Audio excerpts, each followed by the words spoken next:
Hello, good morning. Today our guest is Dr. Giacomo Benati. Hello, Dr. Benati. How are you doing? Hello, good morning. I'm fine. How are you? I'm great. And today we're going to be talking about your article on the origins of the state, technology, corporation, and institutions. And this article is explaining the origins of the state in Bronze Age Mesopotamia. How would you describe the Bronze Age? Well, so we selected that particular time frame, not because we are able to actually see the emergence of the first states, because that's something that already happened in the Chalcolithic period during the third millennium, according to archaeologists. But the Bronze Age is a period which is unique in human history because we start to have a unique concentration of archaeological and historical records. So it's easier to observe how early states form and develop over time. So what we wanted to do was to analyze how states develop state capacities over time, and that was a great starting point for two reasons. First, because Mesopotamia is the so-called cradle of civilization, is the place, Mesopotamia is the region, for those that do not know this, is the region that is today modern Iraq. So it's the area in the ancient world where the major innovations were introduced first. For example, one of the earliest transition to agriculture, the rise of early cities, and also the rise of early states. So it's a crucial place in human history, and focusing, and also because of the early introduction of writing, and because of the fact that writing was carried out on media that were not perishable, because they were writing on clay tablets, and clay tablets keep very well in the archaeological record. We have at disposal a huge amount of archaeological and written records that can help us to reconstruct and analyze institutional changes over a very long time. So that's why we decided to focus on that particular time frame and in that particular area. Define the Bronze Age for us. Yes, the Bronze Age is a period of major innovations. So we see the development of urban societies. Urbanization starts a bit earlier in the ancient Near East during the Chalcolithic period, during the late 5th, early 4th millennium. But during the early Bronze Age, which spans from around 3000 through 1500 BC, we see an explosion of urbanization. So at the middle of the third millennium, there is a shift from mostly village-based societies to completely urban societies. So most of the people were living in urban environments. We start to see that states take the shape of what we recognize today as state. So with large-scale institutions extracting tribute, extracting taxes, and providing public goods to citizens. We start to have written law codes. So there is an expansion of property rights over the Bronze Age. There is an expansion of trade, which we have analyzed in another similar paper. And there is also the first large-scale organized warfare in human history. We start to have organized armies, and through the Bronze Age, we can observe very interesting institutional variations. So in our sample, for example, the polities that we analyze at the beginning of the sample are small city-states that controls more territories. Then they morph into small-scale kingdoms. Then they became territorial kingdoms, and then they become empires. So there is also this huge variation in institutional experiments. So yeah, this is, and also of course there are technological innovations. Bronze weapons are introduced during the so-called Bronze Age, for example. So first weapons were made with copper. Then during the second half of the third millennium, they start to be made with the much more durable bronze. We are also canalization. So the irrigation infrastructure in Mesopotamia becomes more and more organized and centralized. We have other innovations. At some point, there is a democratization of metals. So base metals start to be used also in normal households, which happens between the end of the third and the beginning of the second millennium. So everybody had access to, we still don't know why and how, but we know that at some point everybody had access to metals, and that was a huge innovation. And of course, other innovation connected to the organization of work that becomes more and more structured and organized by institutions, etc. Interesting. So in your article, you list three main periods: the urban revolution, and we already discussed the urban revolution. Yeah. Now I would love for you to talk about the development that occurred during the proto-states period and then the city-states period. Yes. Okay. So basically, the urban revolution is when human communities start to shift from village-based organization to urban organization. So we start to see growing cities across the whole Mesopotamian plain. And then we start. This happens during the fourth millennium. So there is a trend towards a growing agglomeration of settlements. Settlements become bigger, and also they become more interconnected. At the end of this period, we start to see that major urban sites were probably organized as small city-states or small proto-states that were able to control small territories around them. We start to see, especially in southern Mesopotamia, through written records, that these urban sites were ruled by institutions that at the beginning probably took the shape of large temples. These large temples had more or less the functions that monasteries in the medieval period had. So they were ruled by, governed by a sector of religious people that administered the cult, but also administered large-scale assets such as fields and also craft production. So these were the first institutions that become similar to what we perceive as a state today. And then, of course, we start to observe in much more detail during the third millennium, thanks to a qualitative shift in the production of records. So the written records at the beginning and up to a millennium, more or less, were mostly administrative records. So we can track the movement of resources very well, but it's very hard to distinguish the type of institutional structure that was there. And in those early records, there is no historical information. We start to have historical information after 2600, more or less. Then we start to see that these small states were organized as kingdoms, and they were ruled by kings. So around 2700, 2600, we know that these urban sites were organized as city-states ruled by kings that ruled in junction with other institutions such as temples. In southern Mesopotamia, for example, temples remain very important power players. And of course, we start to have historical records around the mid-third millennium. So we are able to document what kind of activities were carried out by kings. We start to see warfare, we start to see diplomacy, we start to see the provision of public goods, such as fortifications, such as buildings of for example, public buildings and canalization and similar things.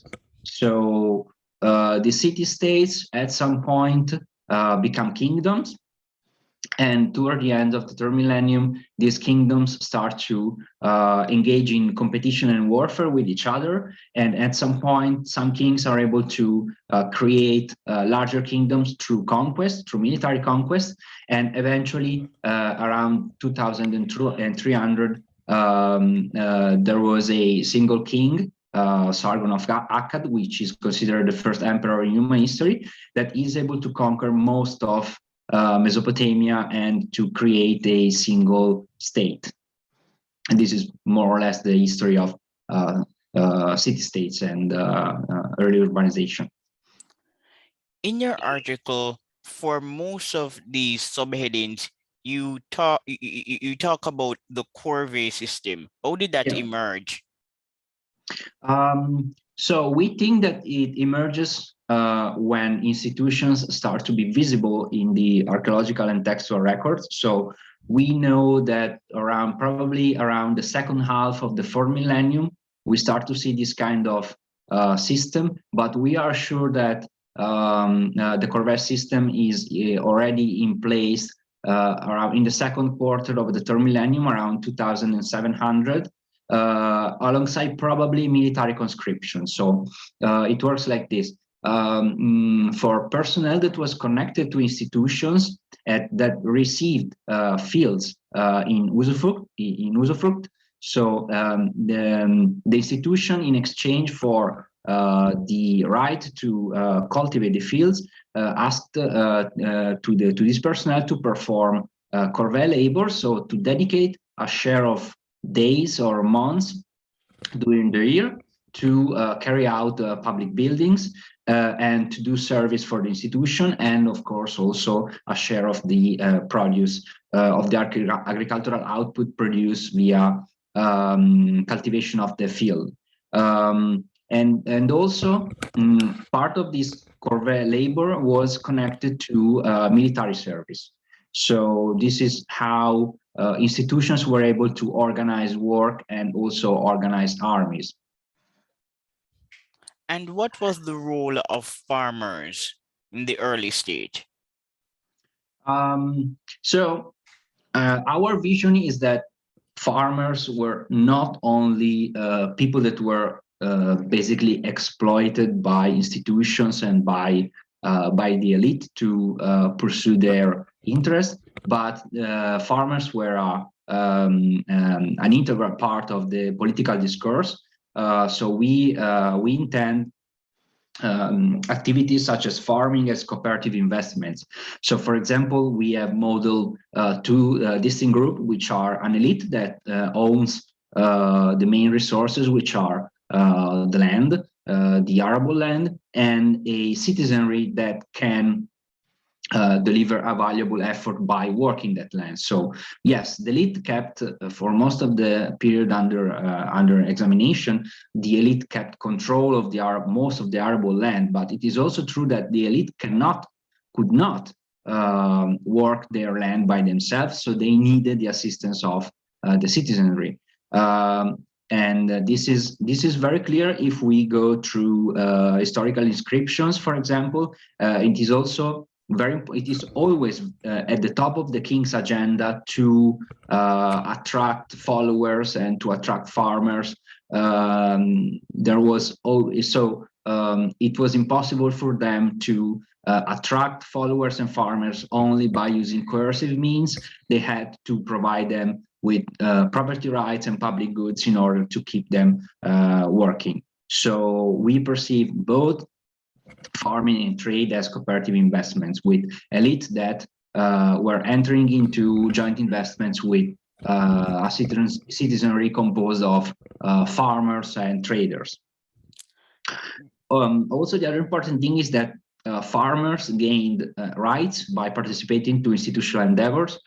In particular, for example, by participating to the army, farmers had access to benefits such as land tenure, feasts, celebratory feasts, drafting power, etc. And they could also access booty after war efforts. So, in a sense, through participating, to cooperating with institutions, farmers gain rights that were important for them, and etc. So this is how we see the cooperation between farmers and the elite that was controlling institutions. Giacomo, how did this state emerge and was it shaped by violence? Yes, so basically, we with this article we wanted to criticize one of the major trends in historical state formation, which is seeing the state as originating from violence. So there is this very famous phrase by a very important sociologist and historian, Charles Tilly, which says that the war makes the state and the state makes war. But what we see in our records, in our study, is something quite different. What we see is that the elite is incentivized to provide, to share its right with the citizens when things go bad. So what we see in our study is that when there are negative productive shocks that reduce agricultural production, the elite is incentivized to share its power, its decision-making power, its political power with a larger share of citizens in order to incentivize them to cooperate in joint investments such as farming and trading.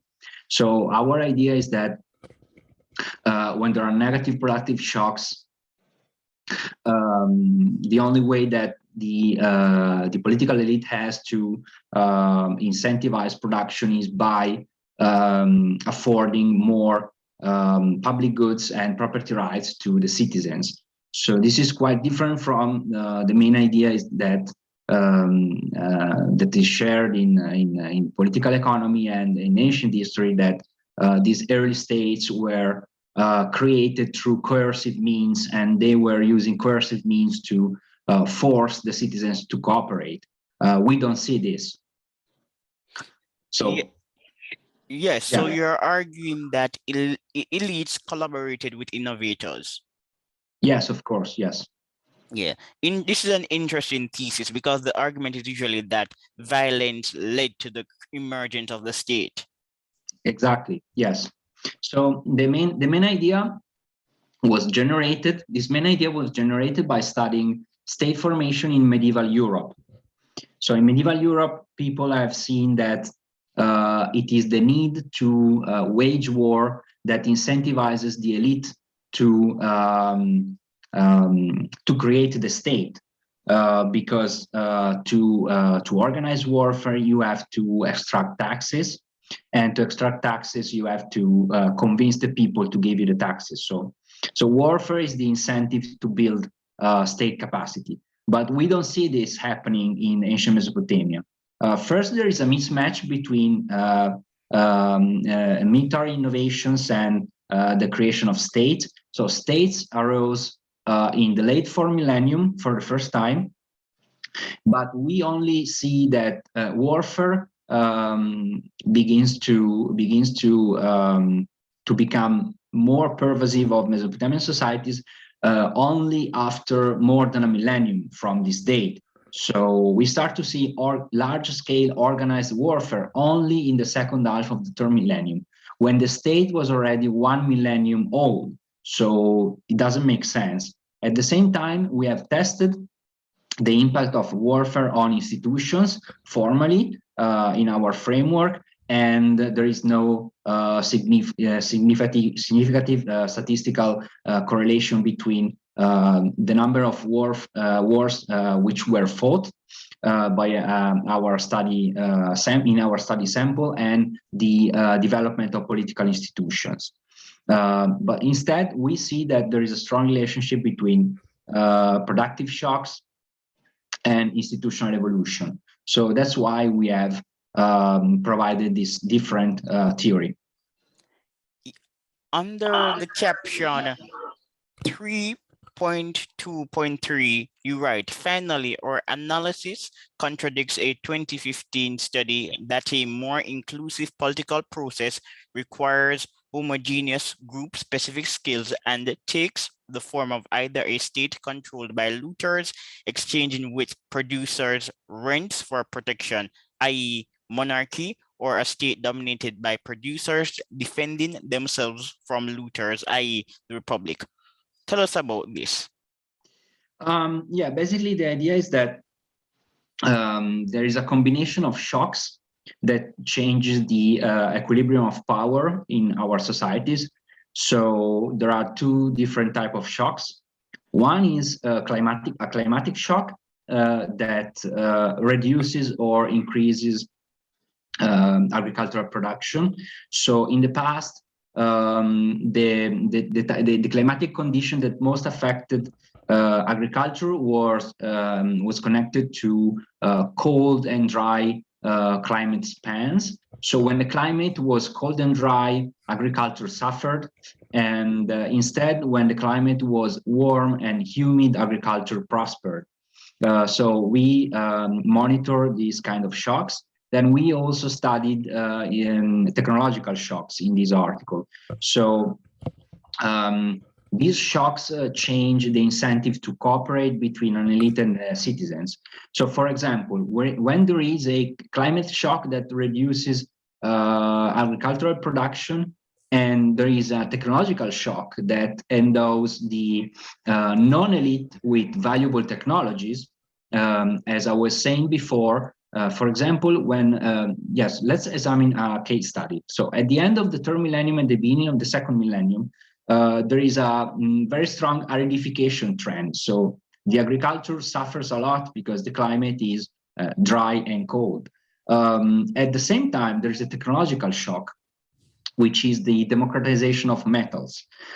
In this case, we have a agriculture which is lowly productive, and we have a group of society, namely the traders, that become endowed with the very valuable skills. So the demand for metals grew very much due to this technological innovation. So since agriculture was not so productive anymore, and considering that merchants were required to procure the metals that were not locally available to make tools for everybody, what did the institution do? The institutions enter into partnerships with merchants, and they started to share their power with them. So here we see two consecutive shocks that change the incentive to cooperation.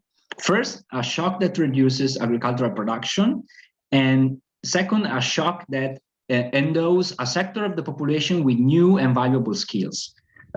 So in this case, the ruling elite was incentivized to cooperate with the merchants in order to share the payoff from participating in joint trading ventures, and they integrated them into the institutional sector.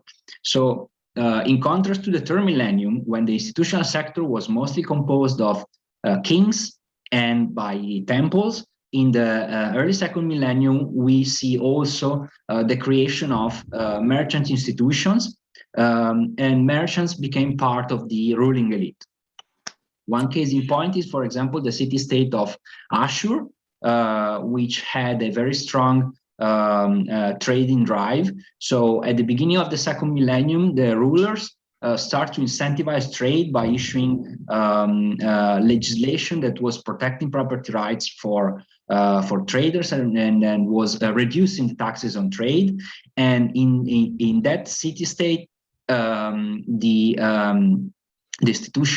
governance was organized around two major chambers. Was a very modern way of ruling. It was a political system similar to that of England. So with two chambers, a big chamber with major nobles and major merchants, and a small chamber with small-scale officials and small-scale nobility, and they were. The king was only the chairman of the system, so decisions were taken in a collective fashion between the ruling elite and the merchants. So This is what we intend as.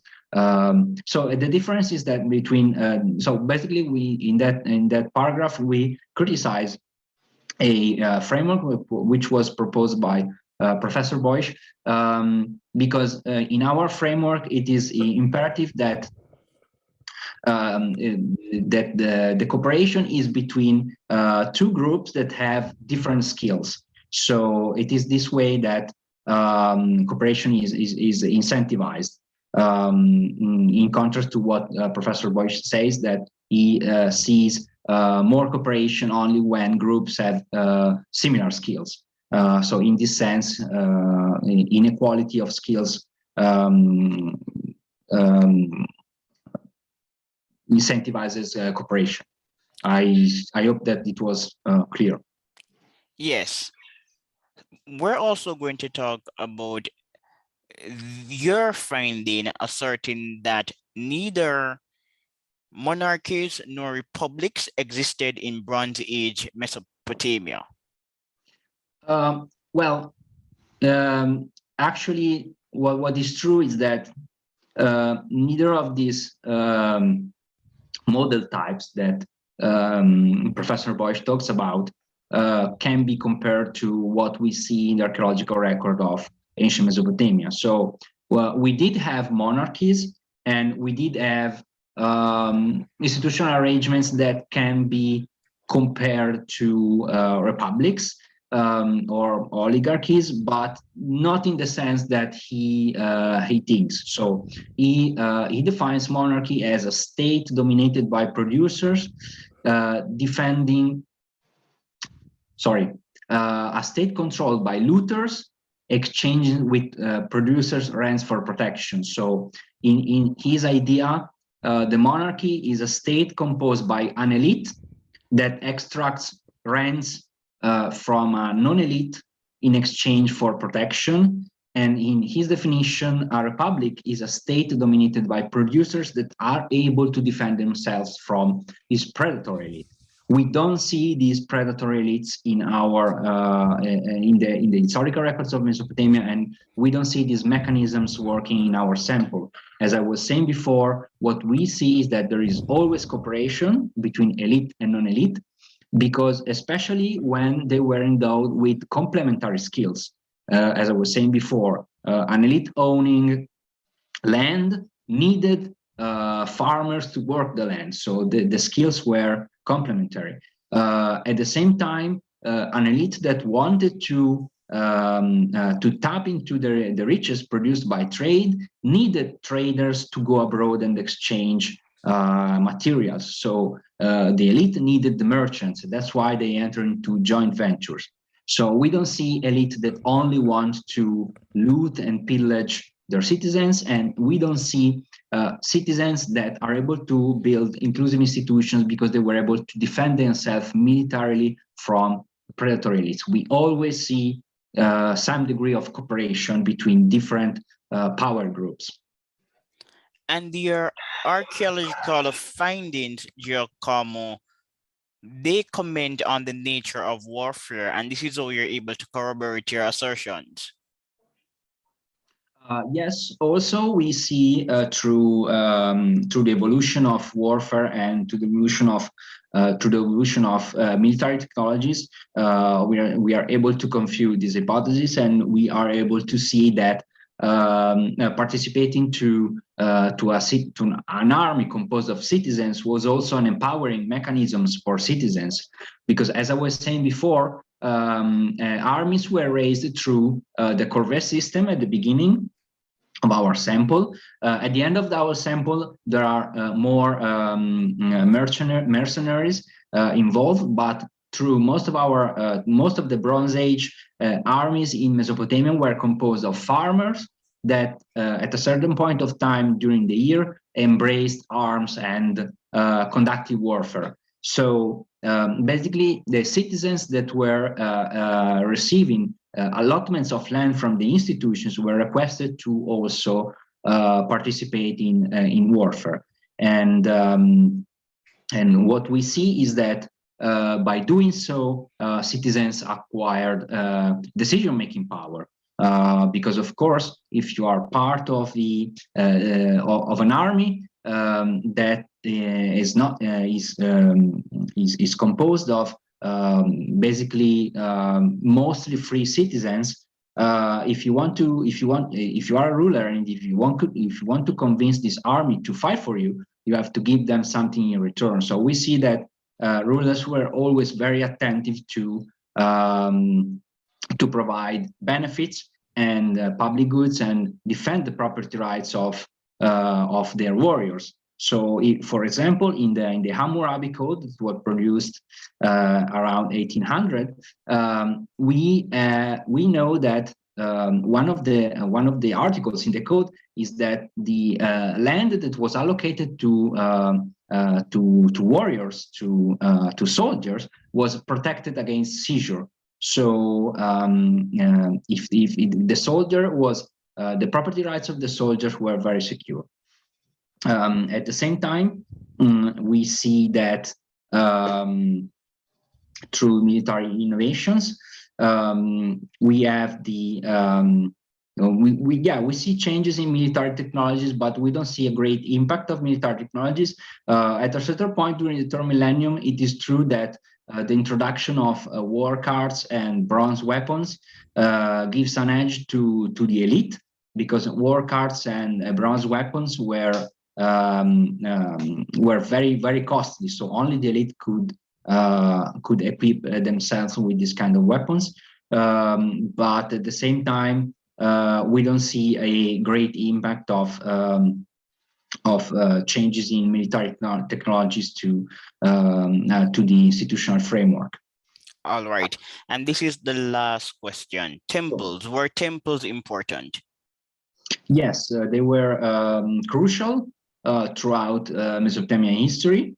Most of the Mesopotamian scholars think that the first institutions that emerged at the end of the Neolithic period took the shape of temples, and it seems assured if we look at if we take a broad view of the archaeological and written documentation.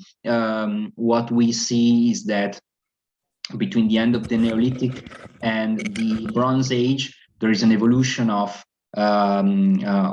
public buildings and institutions that focused around temples. So temples were, and temple personnel were the first one to be able to organize workforce on a large scale. So because of course they needed the workforce to build the temples. So the priests became the first institutionalized decision makers in Mesopotamia. Then during the Bronze Age, we see the emergence of rulers that, according to one scholar, Piotr Steinkeller, were first temple officials that exited the temple and found new institutions like the palace. And then we see that towards the end of the third, beginning of the second millennium, temples and palaces start to share their power with merchants. So temples gradually lose their political importance in society, but they keep their religious and economic importance. So as I was saying before, we have to think about Mesopotamian temples a little bit like medieval monasteries. So yes, they managed the cult and they managed religion, but they also managed very large scale assets. They always managed large scale land estates. They managed craft production, and they provided a lot of risk sharing activities to the people. They provided scribal schools, they provided hospitals, they provided bank services, they provided other kind of activities that were absolutely key for Mesopotamian society. So even if they start to lose a little bit of their political power between the second and much more during the first millennium, when we see that the real focus of political power is the royal palace, temples keep their cultic and economic importance throughout Mesopotamian history. All right, thanks. Great Sure. explanations, but unfortunately, I have to wrap up. But your explanations have been awesome, and we're going to speak again. But thanks for coming. Bye. Sure. Bye. Thanks.